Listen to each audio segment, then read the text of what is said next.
Episode 8 of Defenders of Berk, Appetite for Destruction. Decent. In a word, it's decent. We get to see the Screaming Death again. And it's bigger and badder than ever. Yep. Literally. I told you it would eat islands. You did tell me. Totally called that one.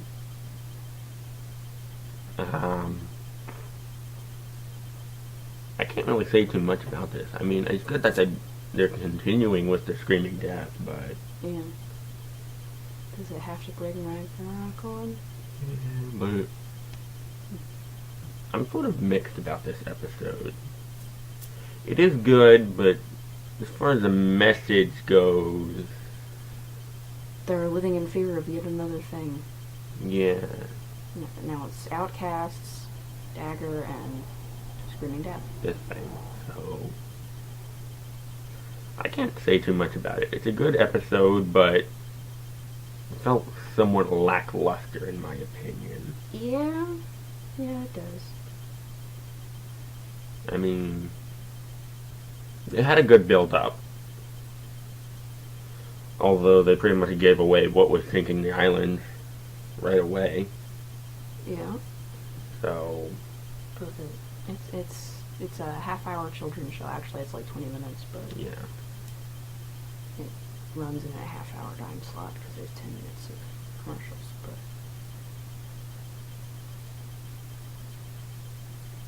But overall, the ending is my biggest complaint. I don't think that having Grunkle spew lava into the holes to stop the island from sinking, I don't think that would work. It would stop some of the water, but the reservoir underneath the island would still fill up, as we saw when Hiccup flew into it. So,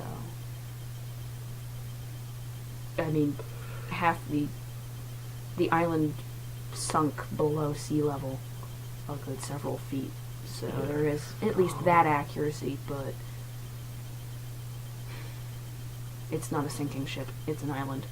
Yeah. This is going to be a short one. I can't say too much about it. I appreciate, though, that they're tagging Dragon. Yep. And airmail. That was... yeah, they're doing a lot more with terrors in these last few episodes. Then it's kind of... I mean... other cultures use birds. Yep. As a form of communication. Yeah, pigeons. And gypsies used hawks. And now we use Dragon. Which would actually kind of be a little more efficient since they have... yeah, nothing would really eat them. yeah, and they have a broader wingspan because I think the terrible terrors are slightly bigger than hawks. They're about the same size depending on the species. Yeah, but pretty efficient. Good way to bring in their territorial nature. Mm-hmm. The other dragons should have been a bit more territorial without prodding, but... yeah. Kid show, really. I mean, it should have been this Screaming Death shows up, and then all of these dragons are like, nah, man. And they come and back up everybody else. Yeah, the riders. So. Yeah, I mean, it should have been, how do we deal with this? Well, here's a whole bunch of dragons. Okay. And the Screaming Death should have some form of weakness other than getting ticked off and leaving. Yeah, they pretty much removed its only weakness. Yeah. And it's no longer attracted to the light because it's pretty frickin' determined to sink Berk. Yeah.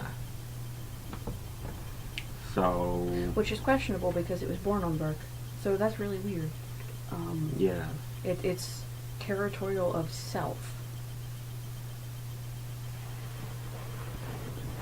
Which makes it a bit like Toothless. Just a bit. Yeah. Animation-wise, it was decent. There's some stock image, but that's how CGI kind of works. Yeah. We're going to create a file image and then insert it and maybe edit. Yeah, one of the islands, I think they called it Boarhead Island. Yeah, what was left of it was very much Breakneck Bog minus fog.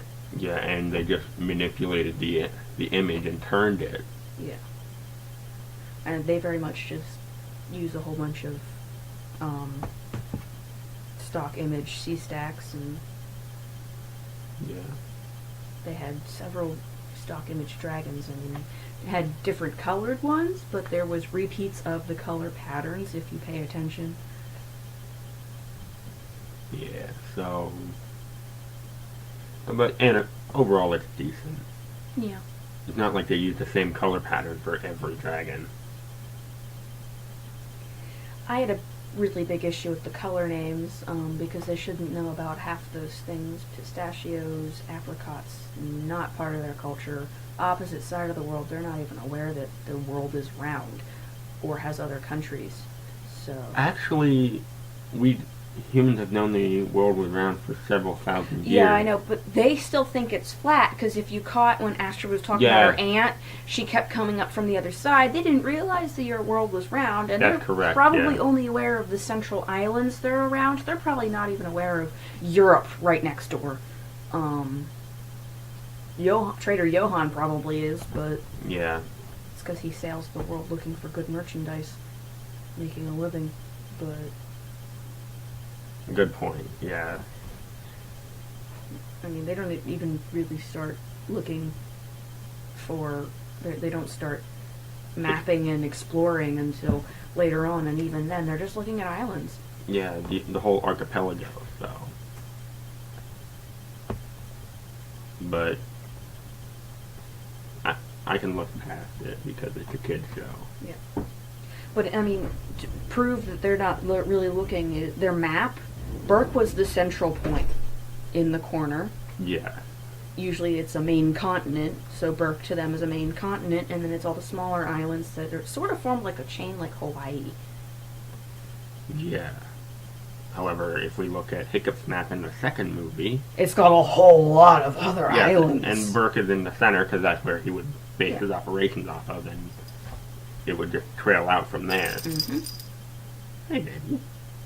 What's up, kitten? It's warm. Are you outside? But I can't say anything more. I mean, decent episode. Animation was all right. Let's talk about the comedy. The twins got really...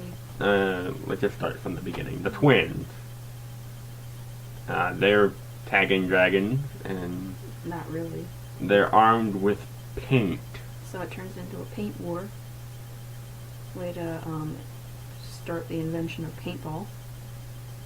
Yeah, and then Although technically speaking, this what they were using shouldn't explode the way it did. They weren't really water balloons. They were using like burlap. Burlap doesn't break. or just cloth. Yeah, it doesn't really Sacks. break. They'd have. I mean, if they used something like a sheep's stomach, that would break. Yeah, but you can't really show a sheep's stomach Well, in a kids show. But that's what most canteens were. yeah, so And they wear leather, which is animal hide. And I mean, leather would, if they got like really thin leather, that would break. And I mean, they use just about every part of any animal they butcher, so they could easily get their hands on sheep stomach, sheep intestines. Those except for would- dragons, we don't really see even in the first movie they didn't even use dragons for anything except the horns on the helmet. Really. Yeah, and some of those horns are sheep horns, and they would use whatever horns they wanted on their helmets. And Yeah. then we see what's his face in the second movie with the scale cloak. But Zago. yeah, But they might have like some superstition around using like the hide of a dragon or something.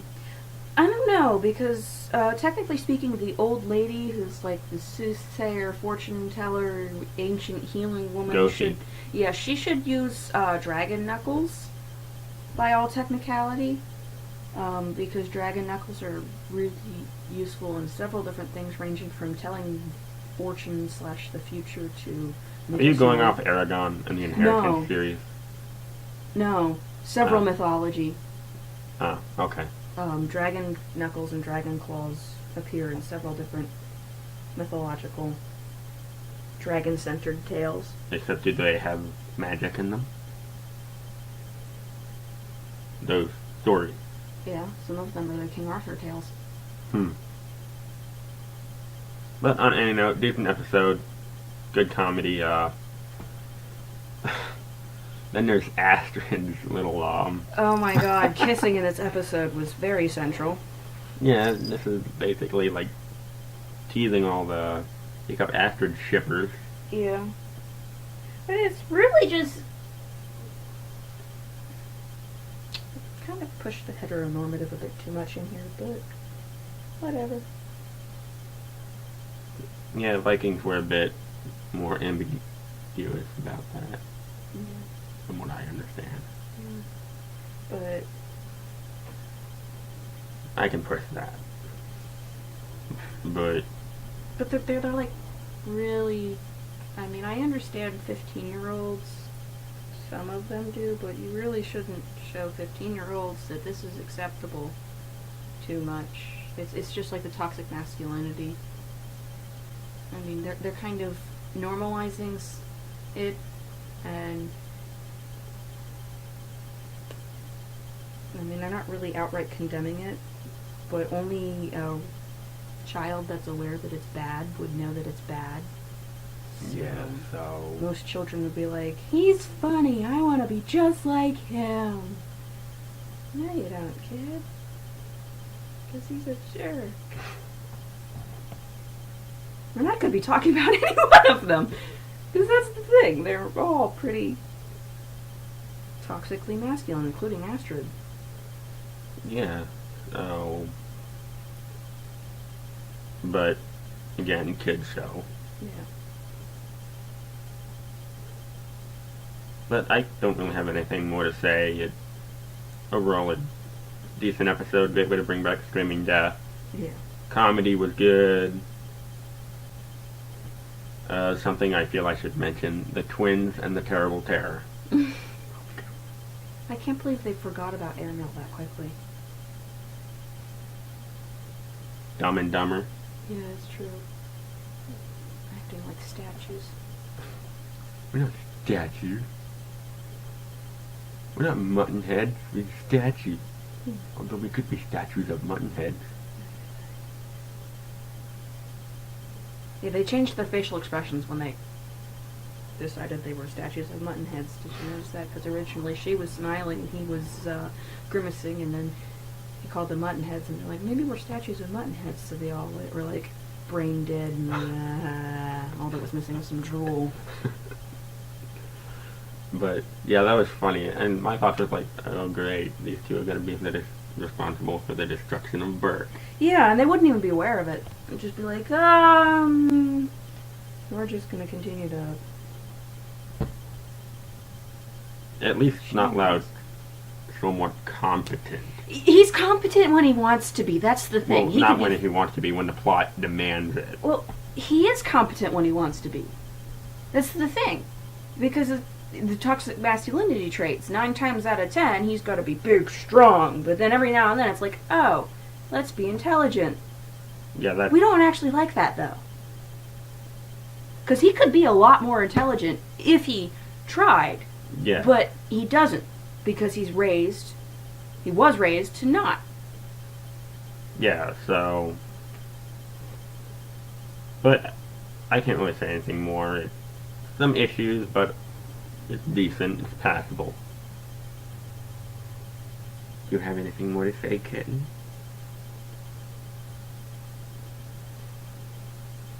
She's out. Say hi, baby. Say hi to all the people on YouTube. I love your belly. But until next time, I don't remember what these next couple episodes are called, although we are getting up to another 2-parter. Okay. That's like episode 10, 11, so they're sort of doing what the first season did with a 2-parter in the middle. That's a good way to keep people's attention. Mm-hmm. Keep you interested Instead in the of show. doing like almost one-shot thing, Mm-hmm. you do a 2-parter, because if you do it right, it can be pretty good. Mm-hmm.